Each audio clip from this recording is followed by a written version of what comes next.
L'invité du matin avec Toyota Location. Louez votre Toyota Hilux à partir de 5 500 francs par jour seulement. Bonjour Gilles Ménage. Bonjour Nicolas Legrand. Depuis le début de cette insurrection, de nombreux gendarmes ont été blessés par des émeutiers très violents. Il y a eu aussi 2 victimes, on le rappelle. Et pour en parler, vous recevez Maître Nathalie Lepape. Maître Lepape, bonjour. Bonjour Monsieur Ménage. Et merci d'avoir accepté notre invitation ce matin. Vous êtes, j'allais dire historiquement, l'avocate de la gendarmerie nationale, mais pas que, puisque vous défendez aussi un certain nombre de policiers et de CRS qui ont été blessés au cours de ces émeutes depuis le 13 mai. Qu'est-ce qu'on constate? Est-ce qu'on a des chiffres déjà, puisqu'on sait qu'il y a plusieurs centaines de blessés parmi les forces de l'ordre? Alors je ne tiens pas de décompte de ce triste record, je crois, que la Nouvelle-Calédonie détient par rapport à la métropole. Mais ce que je peux constater, c'est que régulièrement, quasiment quotidiennement, les forces de l'ordre comptent parmi leurs rangs des victimes de blessures plus ou moins graves. Alors, on parle souvent des agresseurs, on essaye souvent de connaître leur motivation, de savoir qu'est-ce qu'ils vont devenir. On parle un peu moins des victimes. C'est pour ça aussi qu'on vous a demandé de venir ce matin. Qu'est-ce que vous constatez, vous, pendant les audiences, quand vous avez affaire aux prévenus? Qu'est-ce qu'ils disent? Alors, il ne m'appartient pas de commenter leur système de défense. Moi, je suis la voix des gendarmes, la voix des victimes. Certes, c'est à chaque fois le procès des prévenus, mais il y a à chaque fois des victimes, et ces victimes ont une voix qui doit être entendue par mon intermédiaire.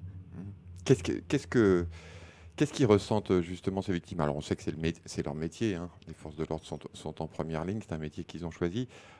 Mais face à un tel déchaînement de violence, qu'est-ce qu'ils ressentent? Qu'est-ce que vous constatez?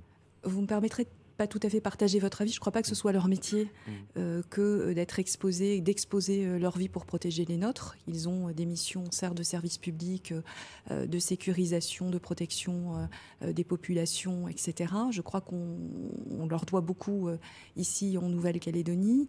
Vous savez, ce sont des gens qui ont une pudeur assez extraordinaire, qui est due certainement à leur formation. Et ils ne se plaignent jamais, ils sont d'une exemplarité notable, ils sont aussi d'un sang-froid qui force le respect. Moi, j'ai affaire à des jeunes gens, des fois de 20, 21, 22 ans, qui ont, je le dis souvent, la gendarmerie chevillée au corps avec les valeurs qu'elle représente. C'est compliqué pour eux, on imagine. Alors, il y a une chose qui est dans les points de situation, dans les bilans. On parle toujours de tant de gendarmes blessés. Alors, gendarmes blessés, c'est un terme un peu générique. Oui. Mais il y a des degrés, évidemment. Hein. On va quand même rappeler, Nicolas le disait, qu'il y a eu 2 morts depuis le début des émeutes. Mais il y a des degrés, évidemment. C'est-à-dire qu'il y a des gendarmes qui ont reçu une pierre, et puis il y a des gendarmes, il y en a un qui a perdu un œil, des gendarmes qui auront des séquelles, sans doute. Quels sont ces degrés, justement? Ce que je voudrais, c'est que vos auditeurs comprennent que même l'outrage, même l'injure au quotidien, lorsque l'on se fait insulter quotidiennement, à plusieurs reprises, de tous les noms, c'est une violence. Je ne crois pas que beaucoup supporteraient ce qu'ils supportent. Après, il y a ce qu'on appelle du caillassage, qui n'est pas du caillassage, puisque ce sont des pierres qui leur sont lancées de taille plus que respectable, puisqu'elles font plusieurs dizaines de centimètres pour certaines d'entre elles, que moi j'ai connaissance, pas au cours de ces derniers mois, mais bien avant, d'un gendarme qui a été défiguré. C'est une gueule cassée aujourd'hui, parce qu'il n'a plus son visage. J'ai aussi le souvenir d'une gendarme récemment qui a perdu connaissance parce qu'elle a reçu une pierre sur son casque, Dieu merci, mais qui a été rapatriée, si je puis m'exprimer ainsi, en métropole pour pouvoir être soignée. La violence, la limite, les délinquants n'ont pas de limite dans l'imagination de leur violence face aux forces de l'ordre. On a des pièges qui leur sont tendus. On se souvient des pieux qui avaient été mis dans des bouches d'égout. Barricades, on a des tirs. Ils sont la cible de tirs quelquefois à plusieurs centaines de mètres. Je ne comprends pas comment on peut en vouloir à des hommes qui effectuent leur métier. C'est quelque chose qui dépasse ma capacité d'entendement. C'est une violence qui est incompréhensible, peut-être aussi pour eux, même s'ils ne le disent pas. Vous disiez tout à l'heure que... Je vous disais, ils sont très pudiques, donc oui, ils ne le comprennent pas, mais un tel déchaînement de violence, moi j'ai des gens qui sont aguerris au maintien de l'ordre, notamment dans le sud de la France, et qui me disent, mais on n'a jamais vu ça. Avec en face, ils utilisent, je veux dire, des termes martiaux. Donc, ça n'est pas rien que d'utiliser des termes martiaux lorsqu'on décrit, quand je reprends leurs termes, leurs adversaires. Avec des techniques, des tactiques qui sont mises en place. Ce ne sont pas, vous voyez, des cailloux lancés à la volée comme ça. Non, non, on a des vraies stratégies qui sont montées. C'est vraiment ce qui ressort, c'est-à-dire qu'ils ont l'impression d'avoir affaire en face à des gens organisés, à des gens qui... Ah, je crois que oui, pour certains, oui, ils sont organisés. Pour certains, on leur tend de véritables guet-apens, bien sûr. Alors, comment sont-ils suivis? On imagine que bon, ils ont des blessures, parfois sérieuses, oui. Peut-être même des séquelles.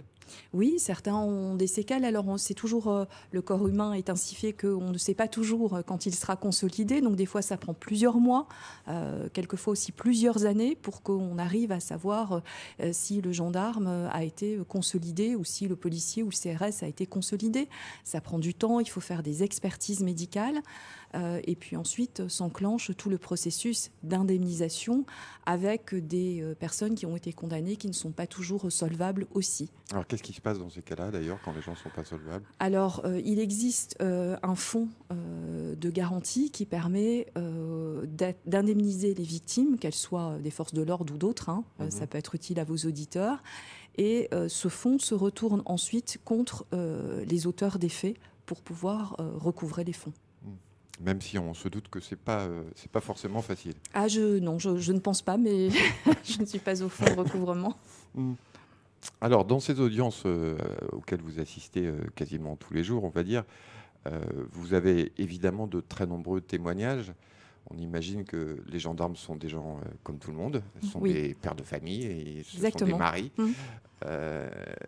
C'est évidemment, ça ne remet pas en cause leur engagement, on imagine, parce que ce sont des gens qui sont quand même extrêmement motivés. Mais pour les familles, c'est évidemment très compliqué. Je crois qu'ils ne le leur disent pas. Hier, j'avais une des victimes au téléphone qui m'a indiqué qu'elle n'avait pas informé sa famille de ce qu'elle avait vécu. Et ce n'était pas une force de l'ordre, c'était quelqu'un qui était victime ce qu'on appelle d'un carjacking. Ouais.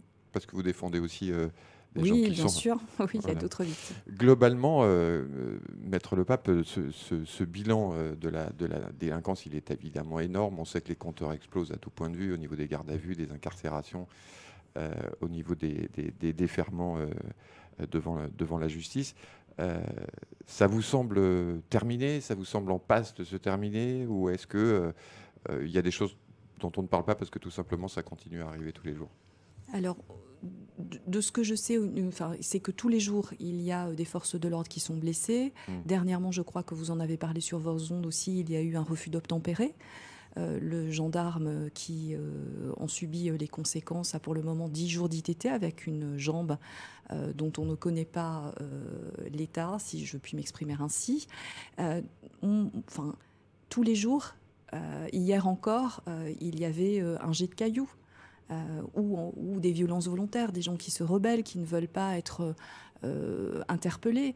Et j'aimerais qu'ils comprennent qu'ils ont en face d'eux des gens qui sont incarnés. Ce sont des vrais gens, vous disiez, ce sont des enfants de quelqu'un, les pères d'enfants eux-mêmes, des frères, des sœurs, des maris.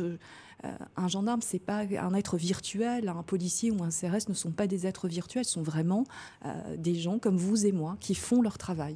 Et qui sont déterminés à maintenir l'ordre, à tenter de le faire en tout cas. C'est leur métier. Maître Lepape, merci beaucoup d'avoir été avec nous ce matin. Merci à vous.